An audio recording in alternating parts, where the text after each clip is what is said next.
sejahtera kepada Ustazah Aisyah dan rakan-rakan yang dikasihi sekalian.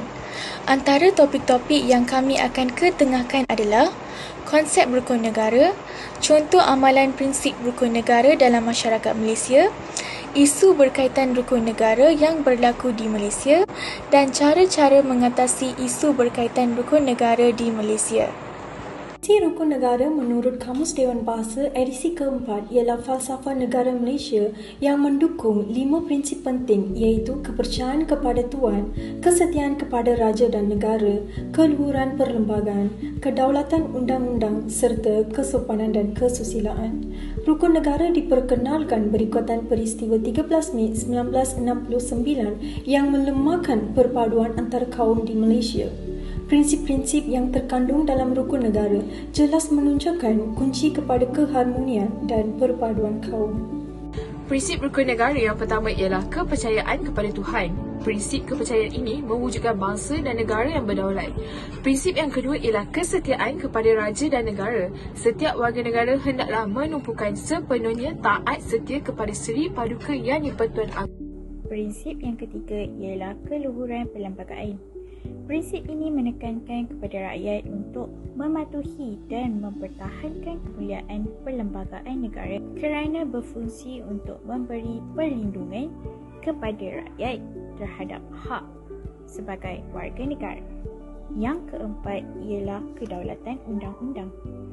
Keadilan yang diasaskan menunjukkan setiap rakyat adalah sama taraf di sisi undang-undang. Prinsip yang kelima ialah kesopanan dan kesusilaan.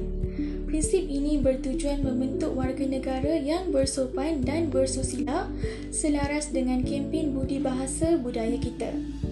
Seterusnya, contoh amalan rukun negara dalam masyarakat Malaysia adalah prinsip kepercayaan kepada Tuhan. Rakyat Malaysia bebas menganut agama masing-masing meskipun agama Islam merupakan agama yang dominan.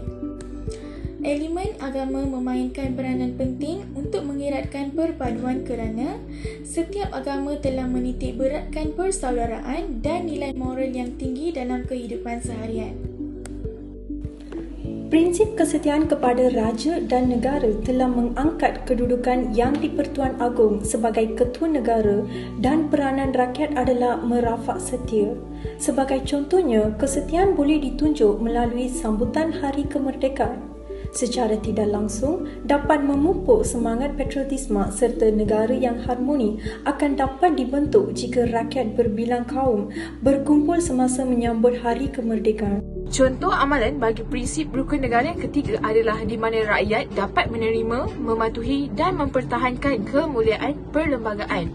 Antara aspek yang dapat kita lihat dan patuhi adalah di mana bahasa Melayu sebagai bahasa kebangsaan walaupun terdapat bahasa-bahasa lain dan ia tidak dihalang. Amalan ini telah meningkatkan persefahaman masyarakat yang berbilang kaum di Malaysia. Bagi kedaulatan undang-undang, keadilan diasaskan di mana semua rakyat adalah sama taraf di sisi undang-undang dan kebebasan asasi juga terjamin bagi semua warga negara. Sebagai contoh, sesiapa sahaja yang mengganggu ketenteraman awam seperti bergaduh di tempat awam boleh dianggap melakukan kesalahan gerak tempur. Mereka yang melakukan kesalahan ini boleh didenda penjara 1 bulan atau denda RM2,000 atau kedua-duanya sekali. Hal ini mampu mewujudkan masyarakat yang aman dan harmoni. Berdasarkan prinsip kelima ini telah menjadi panduan supaya perilaku masyarakat sentiasa terpelihara selaras dengan kepribadian bangsa dan nilai-nilai murni. Masyarakat perlu menghormati dan menghindarkan diri daripada membangkitkan persoalan-persoalan yang sensitif. Berikut merupakan isu berkaitan dengan rukun negara yang berlaku di Malaysia. Yang pertama ialah tidak memiliki rasa taat setia kepada negara. Hal ini kerana terdapat isu mengenai rakyat Malaysia yang mempunyai 2 kewarganegaraan. Isu ini boleh kita lihat apabila seorang ahli Dewan Undangan Negeri Sarawak telah dilucutkan pada 2 tahun yang lepas. Isu ini perlu diteliti bagi yang mempunyai 2 kerakyatan kerana dikuatiri kemungkinan akan menjadi pembelut dengan mendedahkan data negara. Isu yang kedua ialah perebutan kuasa antara pemimpin. Pemilihan pemimpin yang betul penting untuk kemajuan dan kelestarian negara. Walau bagaimanapun, isu berkaitan perebutan kuasa antara pemimpin sering berlaku, terutama sekali sewaktu pelantikan pemimpin baharu. Ini akan mengubah perspektif masyarakat terhadap pemimpin. Pemimpin perlu bersikap profesional serta mempunyai kewibawaan yang tinggi dalam mentadbir negara berdasarkan Perlembagaan Malaysia. Isu pengambilan dan pengedaran dadah merupakan masalah utama dalam membentuk masyarakat yang sihat dari segi mental dan fizikal. Masalah ini selalunya berlaku apabila seseorang itu mengalami tekanan hidup dan cenderung untuk mengambil dadah sebagai cara untuk menenangkan fikiran mereka. Dalam mewujudkan sebuah negara yang harmoni dan berdaya saing, rakyat perlu menunjukkan kepribadian yang tinggi sejajar dengan prinsip rukun negara yang kelima.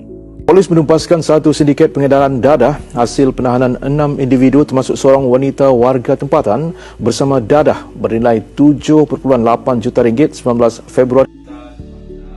Polis Pahang menumpaskan kegiatan pengedaran dadah yang didalangi dua beranak apabila berjaya menahan mereka. Cara mengatasi isu yang pertama berkaitan rukun negara ialah dengan memberi pendedahan perkara-perkara yang boleh mencabar prinsip-prinsip rukun negara semenjak di usia muda. Ini kerana ianya akan mudah dipraktikkan sehingga menjadi kebiasaan ketika dewasa. Seterusnya, sambutan Hari Kebangsaan di peringkat sekolah perlu diteruskan bagi menyemarakkan semangat cinta negara supaya setiap pelajar akan menghargai kemerdekaan dan kedaulatan yang dikecapi.